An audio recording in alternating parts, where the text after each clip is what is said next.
Olá, bom dia amigos e amigas do canal Dica de hoje. No vídeo de hoje eu vou falar sobre um fenômeno que acontece lá na Bolsa dos Estados Unidos, que é o Sell in May and Go Away. O que acontece é que fizeram estudos lá nos Estados Unidos e que descobriram que desde 1950 a média do Dow Jones entre novembro e abril é um ganho de 7,5% ao ano, enquanto entre maio e outubro é um ganho de 0,3% ao ano. Embora as razões não sejam conhecidas, existe esse fenômeno e acontece lá nos Estados Unidos. Então, no vídeo de hoje, eu montei aqui uma planilha desde 95 até 2018 para ver se isso ocorre também na Bolsa Brasileira, se é nesse mesmo período ou se talvez seja em algum período diferente. Então, continue com a gente, curta o vídeo, se inscreva no canal, compartilhe com seus amigos e a gente já começa depois da vinheta.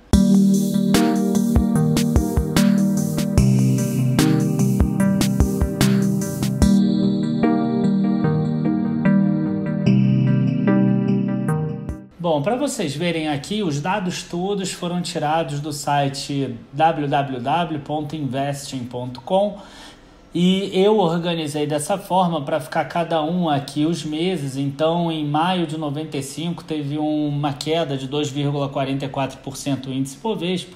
Em junho teve uma queda de 3,15% lá em 1995. E a gente vai até aqui 2018, 0,48% é a parte de março até agora. Então aqui eu tenho uma média simples, eu tenho uma volatilidade, mas vamos para o retorno, que é o que importa. Aí vocês vão perceber que nesse período aqui do meio, que eu vou deixar marcado, é exatamente o retorno ao longo de todos esses 23 anos e aqui o retorno ao ano já com juros compostos. Então, para vocês saberem, a fórmula é a raiz 23 do número aqui de cima, de 1 mais o número de cima. Aí a gente começa a perceber aqui que em novembro tem uma média de 3,12% ao ano, em dezembro tem 2,73%, em janeiro, em fevereiro, em março, em abril, tem médias aqui boas e altas, como bate lá com o do Dow Jones. E quando a gente vem aqui para maio, junho, julho e agosto e setembro e outubro, a gente vê médias pequenas aqui. A gente vê que maio é um número negativo, junho é um número negativo, agosto é um número negativo, setembro e outubro são números positivos, mas que perderiam para renda fixa, por exemplo. E só julho aqui que está salvando em relação a esses meses aqui. Então, provavelmente, a gente vai ter aí o mesmo fenômeno na Bolsa Brasileira também. Eu aqui embaixo coloquei a questão de quantos anos positivos e negativos tiveram cada um. A gente vê que maio, por exemplo, tem 16 meses negativos contra só 7 positivos. A gente vê que outubro, por exemplo, tem 16 meses positivos contra 7 negativos, assim como setembro, mas a média é muito pequena. Porque a gente vê que em outubro teve um menos 23%, um menos 24%, em setembro tem um menos 17%, menos 16%, tem um menos 11%, outro menos 11%. Então o pessoal diz que setembro e outubro são talvez os meses mais perigosos da Bolsa.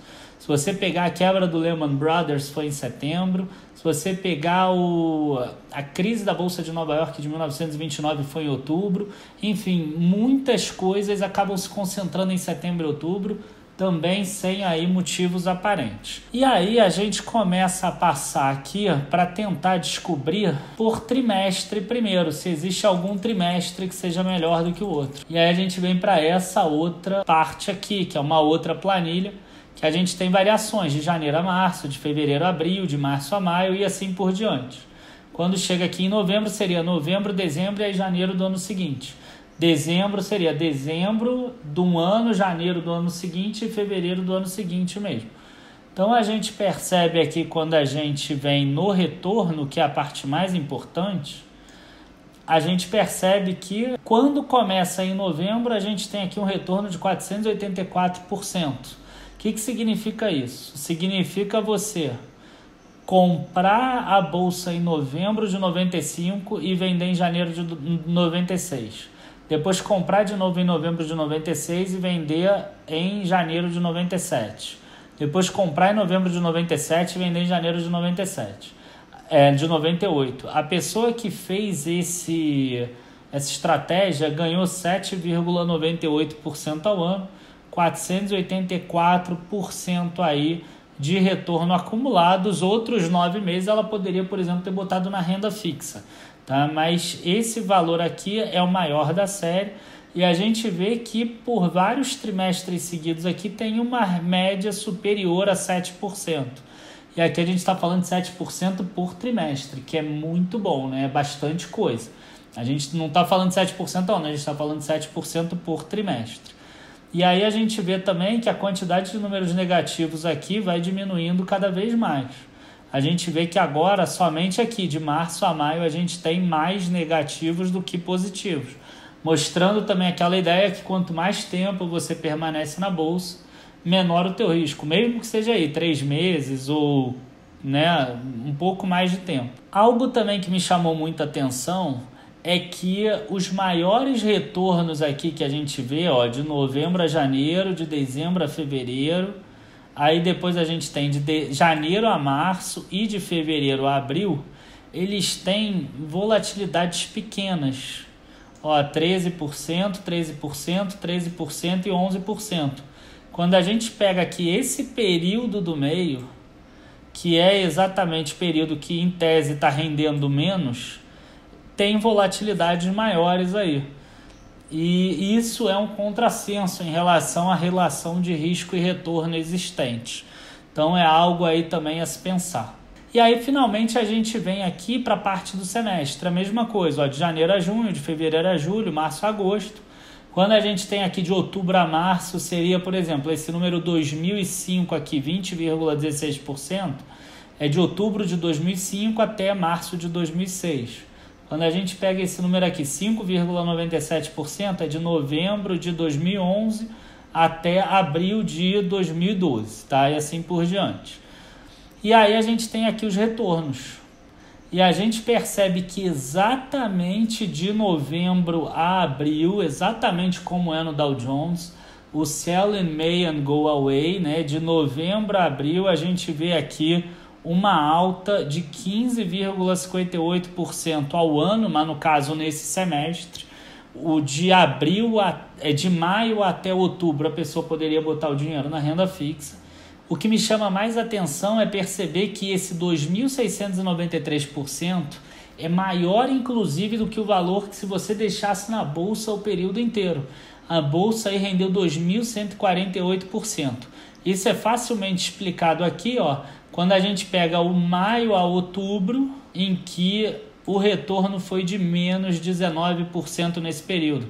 Então, a pessoa que investiu sempre em maio e saiu em outubro do mesmo ano, entrou em maio e saiu em outubro do mesmo ano, entrou em maio e saiu em outubro do mesmo ano, ela teve um rendimento negativo aí investindo na bolsa. Enquanto a pessoa que entrou em novembro e saiu em abril teve um retorno aí de 15,58% em 6 meses. Os outros 6 meses ela poderia ter botado aí na renda fixa, em fundo imobiliário e etc. Confesso que eu fiquei muito surpreso com o resultado aí desse estudo.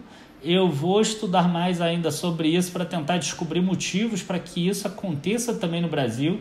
Lá nos Estados Unidos costuma ser muito ligado aí, o pessoal fala que é em relação ao verão, só que no Brasil é o oposto, né? No período que é verão lá, é inverno aqui. Então, provavelmente não é aí motivo do verão em si. É alguma outra coisa que eu não consegui pensar, mas que realmente me deixou muito surpreso. Senão, valeria a pena você sempre entrar na bolsa em novembro e sair em abril. Entrar dia 1º de novembro e sair dia 30 de abril. E assim por diante. Realmente me chamou muita atenção. Eu espero que vocês tenham gostado desse estudo.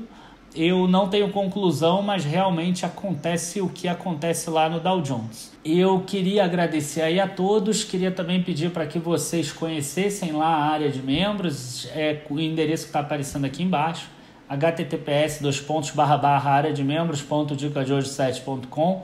A gente ainda nessa semana vai estar mandando um e-mail de pré-lançamento do curso de ações e análise fundamentalista, que vai ter a parte de precificação também de ativos, a divisão aí de empresas, vai ter muita coisa interessante.